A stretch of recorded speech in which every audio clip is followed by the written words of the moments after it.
Hello guys, welcome again on my YouTube channel. आज solution chapter का lecture number 6 है और आज इस पे हम लोग बात करेंगे ऑस्मोटिक प्रेशर, रिवर्स ऑस्मोसिस। ये सब हम आज हम लोग बात करेंगे।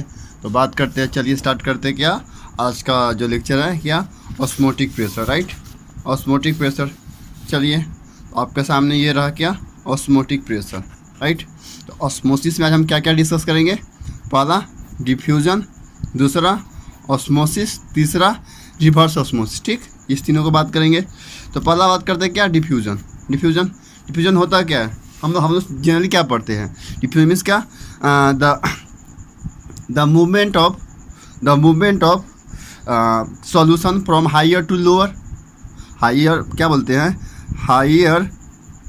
Higher to lower concentration. जो मूव करता हो, क्या करता हो, मूव, वही क्या हो गया आपका डिफ्यूज़न।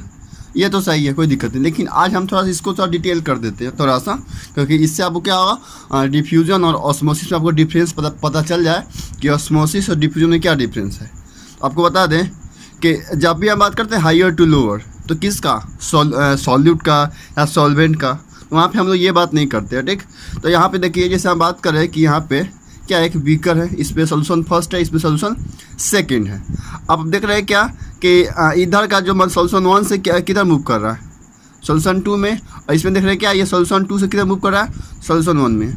ये कब होगा, तो आपको बता दें हम कि अगर ये इधर से इधर मूव कर रहा है, तो हम मान लेते हैं क्या कि इसमें कि सॉल्वेंट आपका क्या, सॉल्वेंट एक्सेस है किसमें, आपका सॉल्यूशन फर्स्ट में, किसमें, सॉल्यूशन फर्स्ट में। इसी कारण से, और यहाँ पे जो है मतलब इस तरह से बोल सकते हैं आप क्या कि यहाँ पे लिख दे रहे हैं कि सॉल्वेंट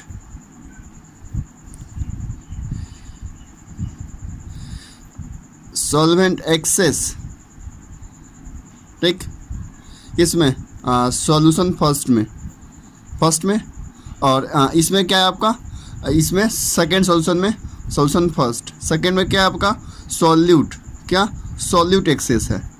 ठीक, सॉल्यूट एक्सेस है ये किसमें, सॉल्यूशन सेकेंड में। ठीक ना, तो यहाँ पे क्या हो गया आपका कि इसमें अगर इधर सीधा मूव कर रहा है, मतलब ये क्या आपका मूव कर रहा है, ये आपका मूव कर रहा है सॉल्वेंट मूव कर रहा है। कौन मूव कर रहा है, सॉल्वेंट मूव कर रहा है। इसमें क्या मूव कर रहा है, सॉल्यूट मूव कर रहा है। क्या मूव कर रहा है, सॉल्यूट किससे, एक क्या मेम्ब्रेन से, परमिएबल मेम्ब्रेन से, किससे, परमिएबल मेम्ब्रेन से ये मूव कर रहा है। तो सिंपल सा जो एक्सेस में होगा वो क्या होगा, हायर टू लोअर जाएगा।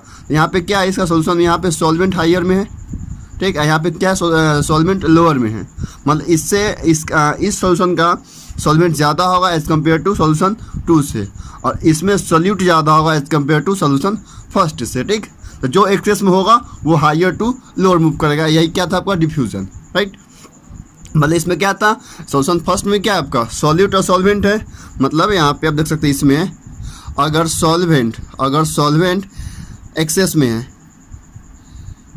ठीक, तो मतलब आपका सॉल्यूट किस में है, आपका सॉल्यूट आपका किस में है, नॉट इन एक्सेस,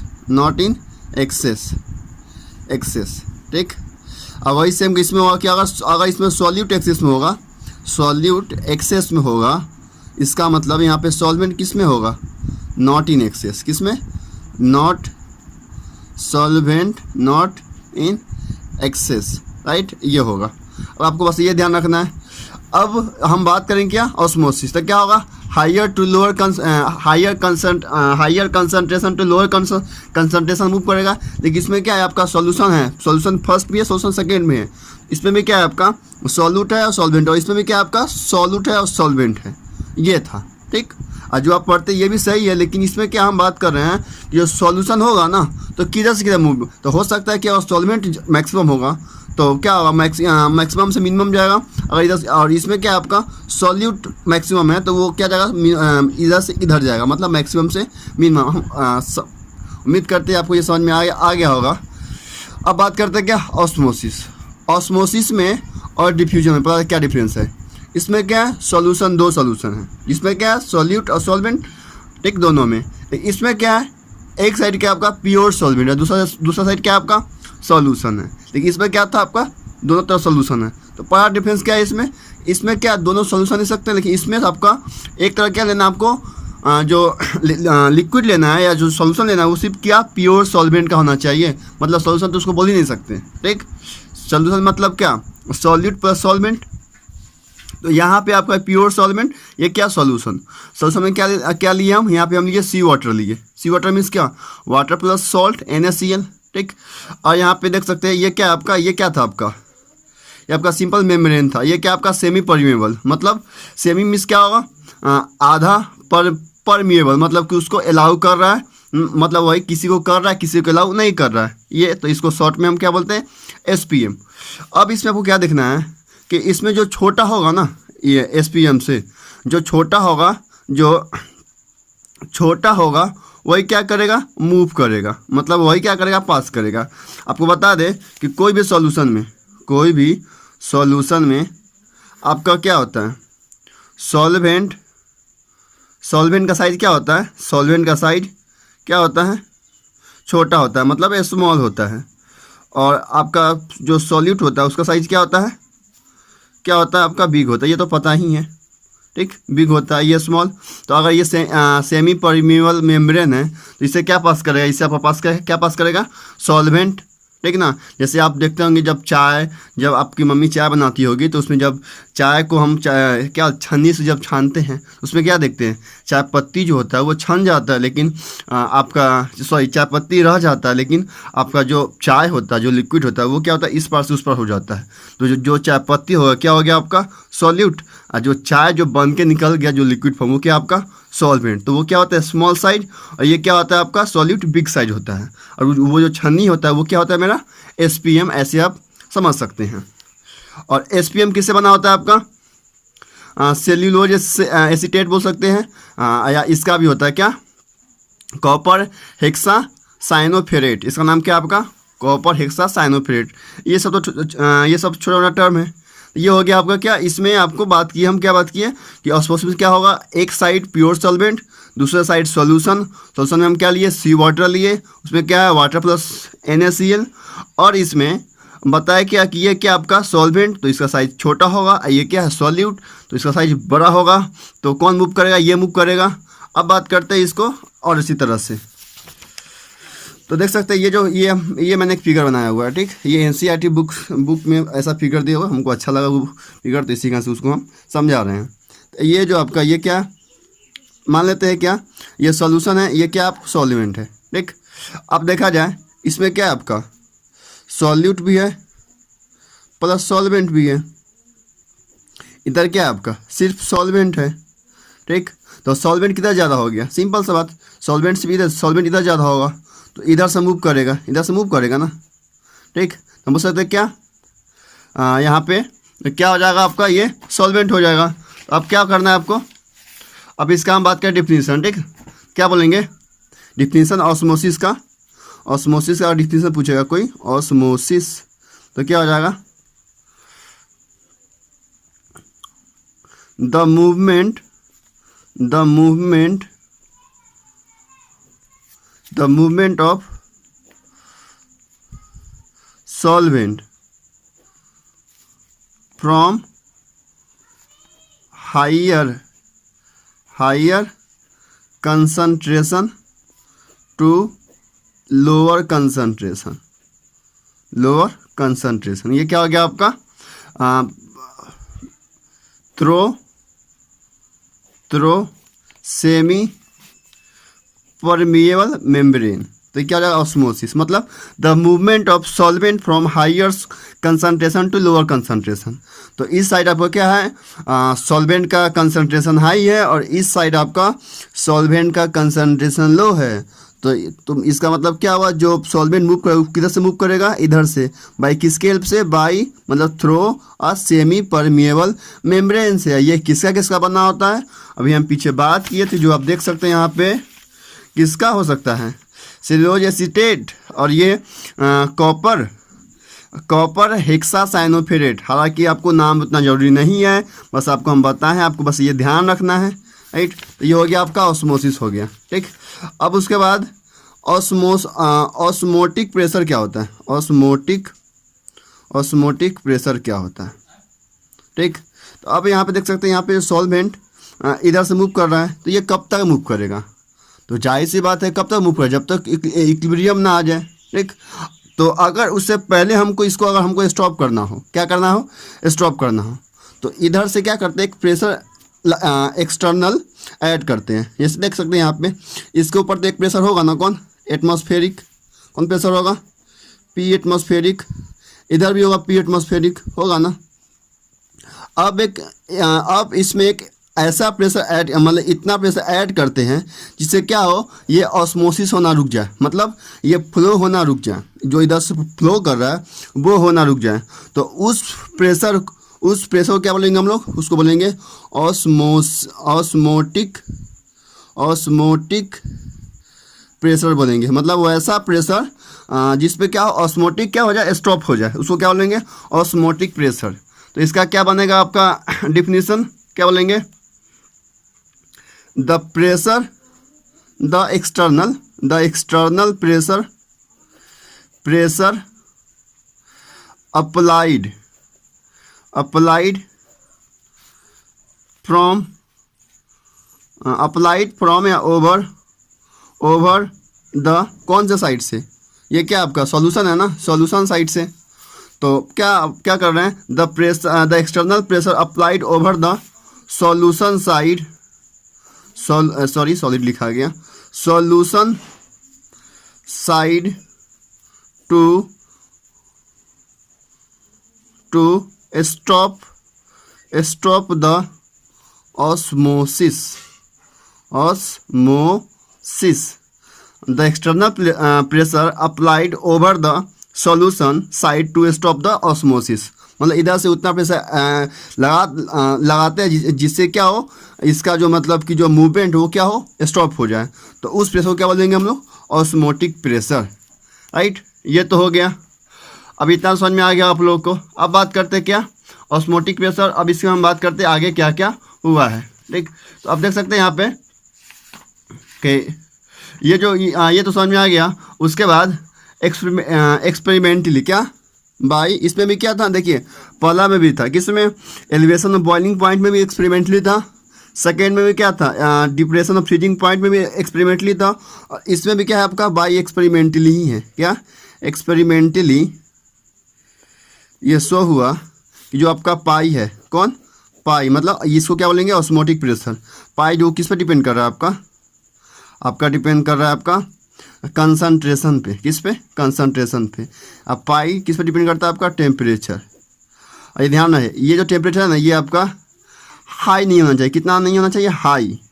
मतलब ये तो बोल दिए ना, लेकिन ये जो है पाई, ये किसके लिए आपका, ये आपका है जनरली हाई नॉट हाई होना चाहिए। अब क्या हम बता रहे कितना, जिससे कहने मतलब कि 0 degree Celsius to 50 degree Celsius तक ही ये क्या होता है, ऑस्मोटिक प्रेशर के लिए वैलिड होता है ये जनरली। हालांकि ऐसा मतलब कि आपको देखने को नहीं मिला हो कोई भी लेक्चर में, तो आपको बस यही ध्यान रखना है क्या कि ये जो पाई है वो क्या करता है, वो जनरली हाई टेम्परेचर पर वैलिड नहीं होता है।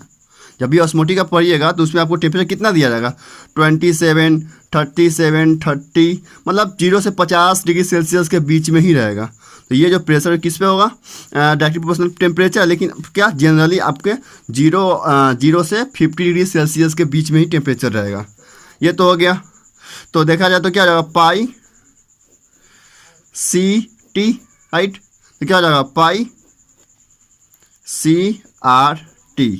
ये आपका क्या होगा, फॉर्मूला हो गया। क्या हो गया, फॉर्मूला हो गया क्या, पाई इक्वल टू CRT। और हाँ, आपको अगर इसको नोट करना हो तो आप इसके लिए टेंशन मत लीजिएगा। जब ये वीडियो लास्ट होगा ना, तो उसके बाद सबका हम इसका स्क्रीनशॉट डाल के आपको वीडियो के लास्ट में ऐड कर देंगे, जिससे क्या हो, आपको नोट बनाने में आसानी होगी। ठीक, तो इसके लिए आप टेंशन मत लीजिएगा कि वीडियो का पूरा लेंथ पिक्चर में नहीं आ रहा है तो कैसे इसका स्क्रीनशॉट लें। तो उसके लिए कोई दिक्कत नहीं है, आप पहले समझ लीजिए, लास्ट में जब लेक्चर ख़त्म होगा तो उसके बाद इसका फ़ोटो हम डाल देंगे, जिससे आपको क्या हो, नोट करने में आसानी रहेगी। तो पाई क्या हो गया, CRT हो गया, ये CRT हो गया। अब देख सकते हैं यहाँ पे आप जब पढ़ेंगे क्या, आइडियल गैस इक्वेशन, क्या आइडियल गैस इक्वेशन, उसमें क्या पढ़ें आप, पी भी equal to n R T. एक तरह देखा था ये वही है। कैसे? पाई क्या होता है? प्रेशर। अब यहाँ पे अलग तरह से इसको हम इधर लिखते हैं, राइट, ठीक है ना। अब देख सकते हैं यहाँ पे, तो क्या हो गया आपका pi equal to C R T. C क्या हो जाएगा? पाई। सी मीन्स क्या? कंसंट्रेशन। ये क्या है? कंसंट्रेशन है, मतलब यहाँ पे सी लिए थे, हाँ, C n by V R T. तो पाई इंटू वी, मतलब pi into V equal to n R T. अब पाई क्या है? प्रेशर है ना, तो इसको बोल सकते हैं ना P V equal to n R T. हाँ, अब इसको भी ऐसे ही याद रख सकते हैं, ठीक है ना, pi equal to C R T. ये आपका तो फॉर्मूला हो गया, राइट, फॉर्मूला हो गया। अब आपको बात रहा है क्या कि पाई जो होगा, पाई किस में लेना होगा? हमको पाई लेना होता है किस में? एटीएम लेना होगा। किस में लेना होगा? एटीएम में। टी आपको पता है किस में? केल्विन में। गैस कांस्टेंट, आर मीन्स क्या? Gas constant. गैस कांस्टेंट आपका क्या हो जाएगा? Gas constant 0.0821 ATM litre mole inverse के इनवर्स। आप इसको अगर लेना चाहे किस में? पास में लेना चाहे तो कितना हो जाएगा? 8.314 पास्कल लीटर इंटू मोल ये केल्विन, ठीक। प्रेशर, अब देख सकते हैं प्रेशर का यूनिट। अब यहाँ से आपको क्या कर सकता है? वॉल्यूम है, प्रेशर है, तो आपको बस यहाँ पे एक चीज़ ध्यान रखना होगा, क्या कि आपको यूनिट पता होना चाहिए। सबका यूनिट पता होना चाहिए, ठीक। तो जैसे देख सकते हैं प्रेशर 1 एटीएम कितना होता है? 1 एटीएम करीब 1 बार के बराबर होता है, ठीक। और आपका जो 1 बार है कितना होता है? 1 इंटू 10⁵ पास्कल के बराबर होता है। और आपको बता दें ये आपका हो जाएगा 760 mmHg या 760 टॉर भी बोलते हैं। क्या बोलते हैं? टॉर। तो आपको ये ध्यान रखना है, क्या कि आपको वहाँ पे आपको डायरेक्ट क्वेश्चन नहीं देगा, आपको यूनिट कन्वर्जन में प्रॉब्लम कर देगा। तो आपको हम पूरा बता दें यूनिट कन्वर्जन। आप जो आएगा एग्जाम में यही आएगा, एटीएम आएगा, बार आएगा, पास्कल या टॉर या आपका mmHg आएगा। और वॉल्यूम का देख सकते हैं, वॉल्यूम जनरली किस में लेना है? हमको देना है लीटर में लेना है। किस में? लीटर में लेना है। लेकिन बाय द वे आपको बता दें कुछ यूनिट। 1 सेंटीमीटर क्यूब कितना होता है? 1 ml, मतलब 10⁻³ लीटर होगा। आपको ये ध्यान रखना है, क्योंकि वहाँ पे कभी होगा क्या कि वॉल्यूम किस में दे देगा आपको? हम दे देगा आपको सेंटीमीटर क्यूब में। तो आपको इसमें निकालना आना चाहिए, मतलब याद होगा तभी तो निकाल पाइएगा ना। तो आपको बस ये ध्यान रखना है, ठीक। ये हो गया, समझ में आया, ठीक। अब तो ये हो गया। अब बात रहा ये जो ऑस्मोटिक प्रेशर पढ़े, क्या जो पढ़े अभी ऑस्मोटिक प्रेशर जो पढ़े हम लोग ये किसके लिए वैलिड है? पहला चीज़ ये क्या आपका जो टेम्परेचर कहाँ से कहाँ होना चाहिए, मतलब जनरली, क्योंकि हाई टेम्परेचर पर ये जनरली इसमें 0 से 50 डिग्री सेल्सियस के बीच में, मतलब जनरली नॉर्मल टेम्परेचर करीब होना चाहिए। और ये जो होता है ना, इसके लिए मतलब कि ये क्या होता है, ये जनरली डिटरमाइन करते हैं किसका? डिटरमाइन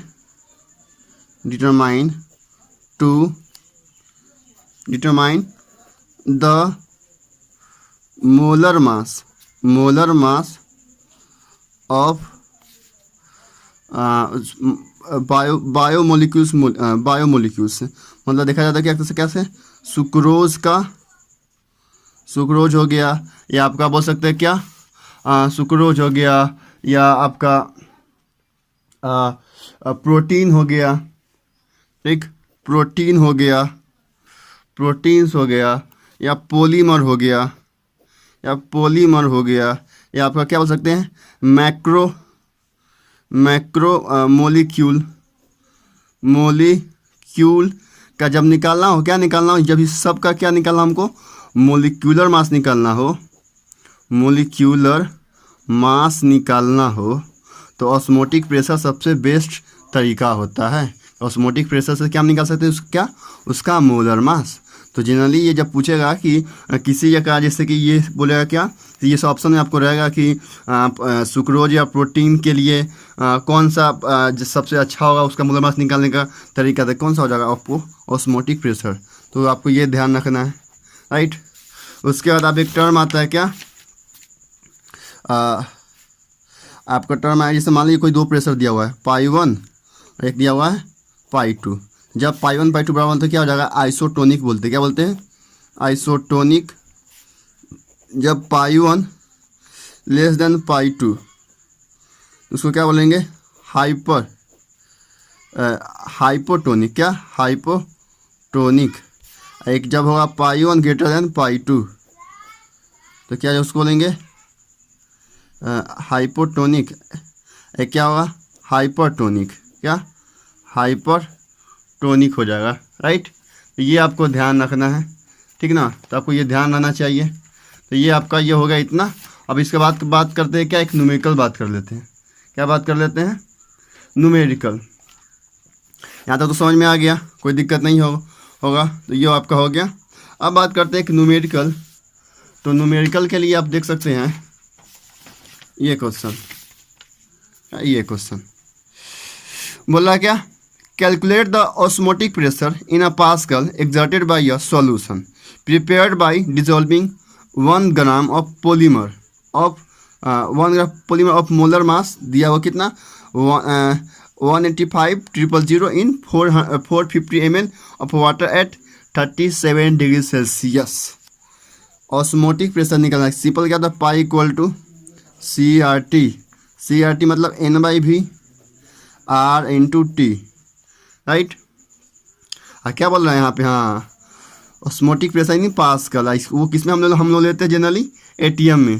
तो जो अभी हम यूनिट बताए हैं वो अभी काम आने वाला है। तो यूनिट के साथ हम बता चुके हैं ना, यूनिट हम अभी बताए हैं। आप देख सकते हैं यहाँ पर यूनिट, ये वाला है यूनिट है, ठीक। तो ये क्वेश्चन, अब ये क्वेश्चन है, मोल तो पता है, मोल कैसे निकलेगा, मोल किसका पता है ना। कंसंट्रेशन क्या होता है आपका, number of moles of solute by volume of solution, किस में, लीटर में। तो एन क्या हो जाएगा 1 बाई इसका कितना है मोलिकुलर मास 185,000 दिया हुआ है, ये हो गया। वॉल्यूम कितना दिया आपका, वह दिया हुआ है 450 ml। तो वॉल्यूम किसमें दिया, 450 ml मतलब 0.45 आपका हो जाएगा 0.45 लीटर हो जाएगा इंटू लीटर। तो इसको डायरेक्ट हम लिख देना यहाँ पे 1/0.45 R, ठीक। अभी आपको हम बताए थे कि जब भी आपको क्या पूछे, पास्कल में पूछे तो आप ये यूनिट याद रखिएगा। क्या, ये देखिए पास्कल है ना, ठीक। तो क्या ध्यान रखेंगे जनरली, 8.314 इंटू टेम्परेचर कितना हो जाएगा, कितना पे बोल रहा है 37, इसमें 273 ऐड करेंगे कितना हो जाएगा 300 हो जाएगा इंटू 300, ठीक। 300 करेंगे, उसके बाद जो आंसर आएगा तो आपको करीब में आ जाएगा, करीब में आ जाएगा 31 पास्कल के आसपास, करीब आ जाएगा, राइट। ये आपका आ जाएगा पास्कल के करीब में। आपका यही आंसर था। देखिए इसमें क्वेश्चन हार्ड आएगा नहीं, बस आपको क्या करेगा, आपको उसके क्या बोलते हैं, आपको इसके यूनिट में फंसाएगा, यूनिट में आपको बस ये ध्यान रखना है, क्योंकि ये ज़्यादा कैलकुलेटिव हो जाता है तो क्वेश्चन हार्ड नहीं बना पाएगा, ठीक। तो आपको बस क्या करना है, आपको कैलकुलेट मतलब आपको क्या उसका यूनिट ध्यान रखना है। तो आपको यूनिट ध्यान रहेगा, मतलब कि चेंज करने आना चाहिए उसका यूनिट, तो आपसे बन जाएगा। और आप बात करते हैं क्या, रिवर्स ऑस्मोसिस। क्या, रिवर्स ऑस्मोसिस बात करते हैं। इसमें देख सकते हैं रिवर्स ऑस्मोसिस में क्या क्या पढ़ेंगे हम। रिवर्स ऑस्मोसिस को हम लोग क्या बोलते हैं, हम लोग बोलते हैं क्या, इसको एक और नाम होता है क्या, या वाटर प्यूरिफिकेशन, समझना इसको क्या बोलते हैं, ठीक। Water purification, right. तो ये आपका क्या है, इधर आपका सॉल्वेंट है, क्या है सॉल्वेंट, इधर क्या है आपका सॉल्यूशन है, ठीक। इससे पहले हम लोग क्या पढ़े थे उसमें, इसमें ऑस्मोटिक में देख सकते हैं हम लोग क्या पढ़े थे कि सॉल्वेंट से किधर जाता है, सॉल्यूशन साइड। तो सॉल्यूशन साइड से एक प्रेशर लगा, जिससे क्या हुआ, ये जो आपका मूवमेंट है ये स्टॉप हो गया, ठीक। अब इसी प्रेशर को थोड़ा सा और इंक्रीज कर देंगे तो क्या होगा, ये जो मॉलिक्यूल होगा क्या होगा, उल्टा डायरेक्शन में मूव करना स्टार्ट हो जाएगा, मतलब इधर से इधर मूव करना स्टार्ट हो जाएगा। और इधर से वही मूव करेगा जिसका क्या हो, जिसका साइज छोटा हो। तो छोटा किसका साइज है, सॉल्वेंट का साइज छोटा है। मतलब यहाँ से अगर देखा जाए, इसे अब हम बात करें, यहाँ पे सॉल्वेंट है तो यहाँ पे क्या आपका वाटर है, ठीक। यहाँ पे सॉल्वेंट में हम क्या लिए हुए, वाटर लिए हुए, ध्यान रखिएगा वाटर, इसमें क्या वाटर प्लस NaCl है। अब यहाँ से इसमें पहले कितना प्रेशर था, इसमें पहले प्रेशर था PATM प्लस पाई था, मतलब ये क्या था ऑस्मोटिक प्रेशर। इसके साथ एक और प्रेशर हम मान लेते हैं P' मान लेते हैं, क्या मानते हैं P'। तो पहले ये जो प्रेशर था वो क्या करता था, सिर्फ इसको रोके हुए था, मतलब इधर से जो मूव कर रहा था उसको रोके हुए था।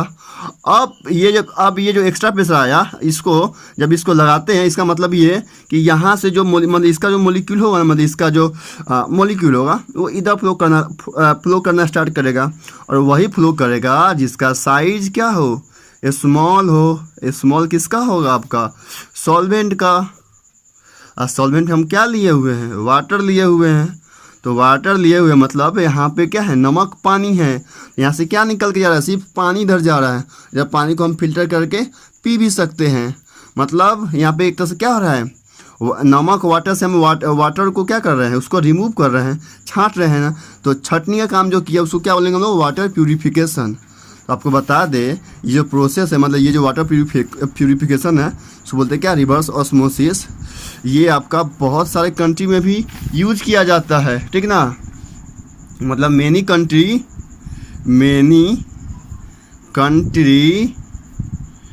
कंट्री आपका क्या करता है यहाँ पे,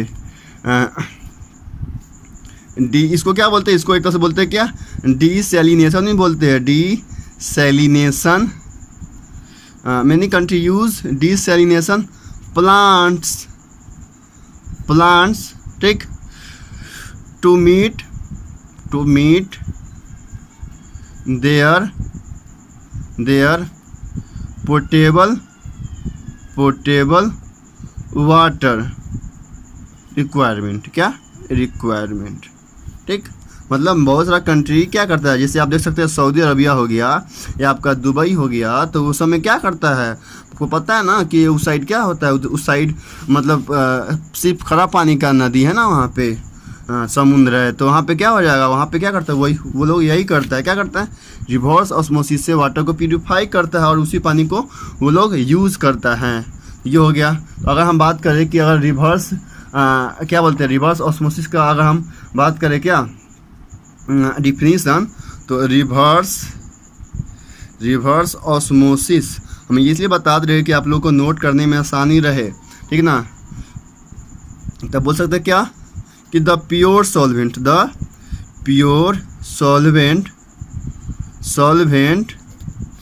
move from higher to move from lower to high, कहाँ, लोअर टू हायर कंसंट्रेशन, ठीक, concentration through semi permeable membrane, किसके कारण, ड्यू टू सम एक्सटर्नल या एक्स्ट्रा प्रेशर ज़्यादा अच्छा रहेगा, extra pressure applied through solution side. समझ में आया, जो ऑस्मोसिस था उसमें भी जो प्रेशर था वो सॉल्यूशन साइड से ही लग रहा था, लेकिन वो जो प्रेशर था वो किसके लिए था, वो सिर्फ मूवमेंट ऑफ सॉल्वेंट पार्टिकल को रोकने के लिए था। किधर से, high concentration to low concentration, किसका, सॉल्वेंट का। लेकिन इसमें भी वही हो रहा है क्या कि सॉल्यूशन साइड से क्या कर रहा है, आपका प्रेशर ऐड हो रहा है, लेकिन ये जो प्रेशर ऐड कर रहा है वो क्या करता है, इस बार सॉल्यूशन से ही मूवमेंट स्टार्ट करा देता है। मतलब इस साइड क्या था, आपका सॉल्वेंट का कंसंट्रेशन लो है, इधर हाई है, तो इधर से इधर मूव कर रहा है, मतलब क्या, लो कंसंट्रेशन से हाई कंसंट्रेशन मूव कर रहा है। तो वही तो हम बताएं यहाँ पे, the pure solvent move from lower to higher concentration through a semi permeable membrane due to some extra pressure applied through a solution side. तो ये आपका हो गया रिवर्स ऑस्मोसिस। तो हम आज लगभग पूरा बात कर लिए क्या, रिवर्स ऑस्मोसिस, डिफ्यूजन और ऑस्मोसिस, ठीक। और इसका यूनिट भी बात कर लिए। तो आपको बस ज़्यादा इसमें कुछ करना नहीं है, आपको ध्यान रखना है। और हाँ, ये जो हम बात की थी ये वाला, ये कोई किसके लिए ज़्यादा बेटर होता है, ये सुक्रोज प्रोटीन इस एग्जाम में आ चुका है, तो इसको आप नेगलेक्ट नहीं कर सकते हैं। तभी तो हम बताए हैं, आपको किसी का यूट्यूब लेक्चर देख लीजिएगा, आपको नहीं मिलेगा ये सब पर, मतलब ये सब हमको नहीं लगता कोई बताया होगा, तो आपको हम ये बात कर चुके, तो आपको ये भी ध्यान रखना है, इसको हल्के में नहीं लेना है। सो थैंक यू, और मिलते हैं नेक्स्ट वीडियो में। और हम मानते हैं कि इसमें क्वेश्चन हम एक ही करवाए हैं, लेकिन आपको बता दें कि अब जब ये जो चैप्टर ख़त्म हो जाएगा तो एक हम इसके बाद इसी में एक क्वेश्चन सीरीज डाल देंगे, ठीक है ना। 10 क्वेश्चन का एक सीरीज हम डालते हैं ना, तो सॉल्यूशन चैप्टर में भी ये क्वेश्चन सीरीज डालेंगे, और जो क्या होगा इसी में ऐड कर देंगे। तो उससे आपको क्या होगा, डिफरेंट टाइप का क्वेश्चन उठाएंगे और बताएंगे, ठीक ना। तो थैंक यू सो मच। अगर वीडियो अच्छा लगा हो तो लाइक कीजिए, शेयर कीजिए एंड सब्सक्राइब कीजिए। Thank you so much.